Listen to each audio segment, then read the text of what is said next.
नमस्कार दोस्तों, एक बार फिर से आप सबका स्वागत है मेरे चैनल में। आज एक नई शिक्षण योजना के साथ आज हम बना रहे हैं कक्षा 5 के लिए गणित विषय की शिक्षण योजना, जो कि कक्षा 5 के पाठ 2 जोड़ घटाना से है।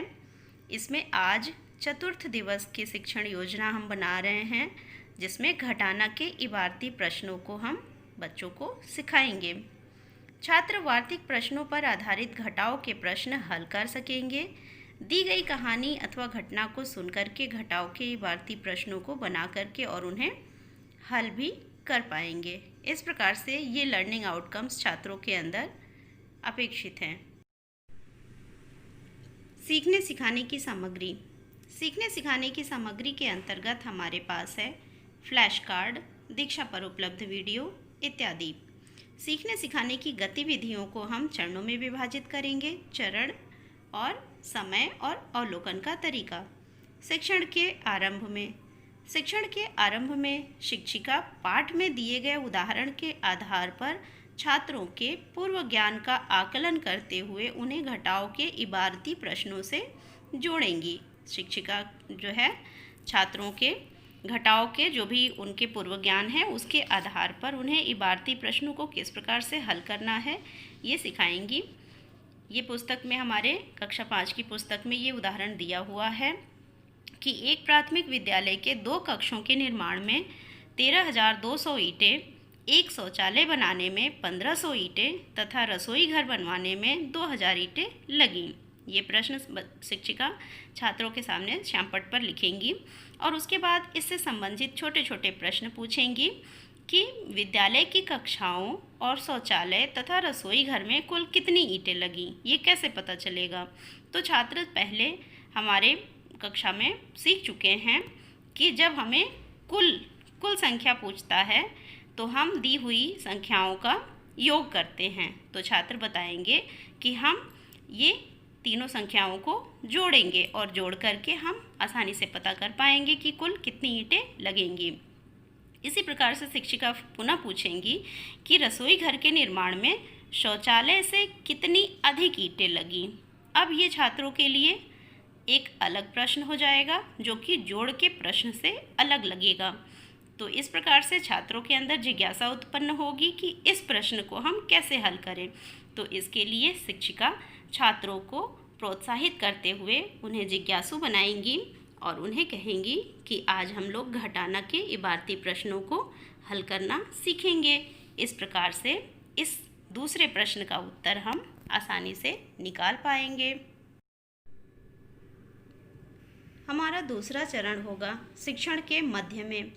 शिक्षण के मध्य में शिक्षिका उदाहरण के माध्यम से घटाना के प्रश्नों को समझकर और हल करना सिखाएंगी। जैसे शिक्षिका बताएंगी कि रसोई घर में कुल कितनी ईंटें लगीं, उसको श्यामपट्ट पर इकाई, दहाई, सैकड़ा, हजार के स्थानीय मान के अनुसार लिख देंगी। उसके बाद से शिक्षिका पूछेंगी छात्रों से कि शौचालय में कितनी ईंटें लगीं। तो छात्र प्रश्न को देख करके बताएंगे कि 1,500 ईंटें लगीं।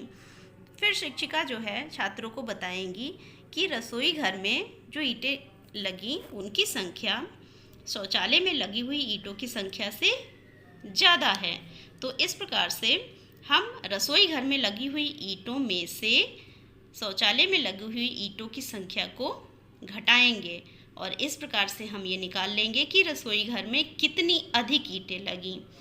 10 मिनट का समय लेते हुए शिक्षिका छात्रों के समक्ष ये स्पष्ट करेंगी। इसको घटाना सिखाएंगी छात्रों को कि 0 में से 0 को माइनस करेंगे तो 0 ही आएगा।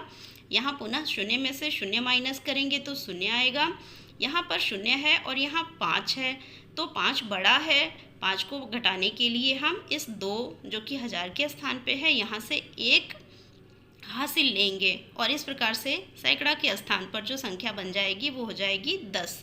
तो 10 में से हम 5 को माइनस करेंगे, हमारे पास 5 बचेगा। यहाँ 2 ने 1 अपनी संख्या इधर हासिल दे दी तो यहाँ बच गया 1, तो 1 में से 1 गया, कुछ भी नहीं।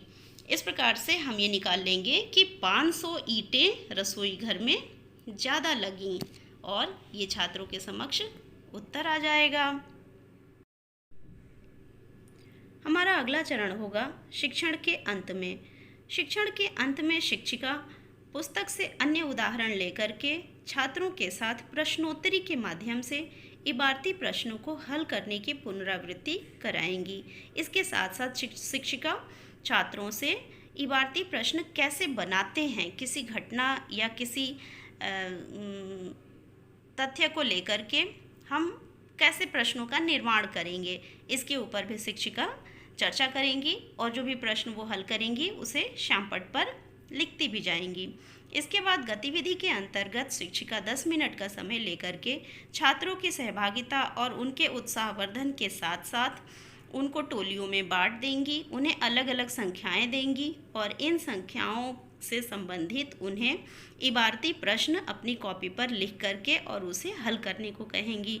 और इसमें शिक्षिका छात्रों का उत्साहवर्धन करते हुए उन्हें पुरस्कृत भी करेंगी, उनके लिए तालियां बजवाएंगी और इस प्रकार से छात्र आपस में अपने ग्रुप के अंदर डिस्कशन करते हुए और बड़े ही रोचक ढंग से इस कक्षा को पूरा करेंगे। अब हमारा अगला कार्य हो जाता है गृह कार्य। शिक्षिका जो है छात्रों को कुछ प्रश्न देंगी, श्यामपट्ट पर लिख देंगी और उस प्रश्न को छात्रों को अपनी कॉपी में करके लाने को बोलेंगी। इस प्रकार से शिक्षिका ने कार्य दिया, राजेश के पास इतने रुपए थे और उसने ज़मीन खरीदने में कुछ रुपए तथा अपने मकान बनवाने में कुछ रुपए खर्च कर दिए। तो अब आपको बताना है कि उसके पास कितने रुपए शेष बचे।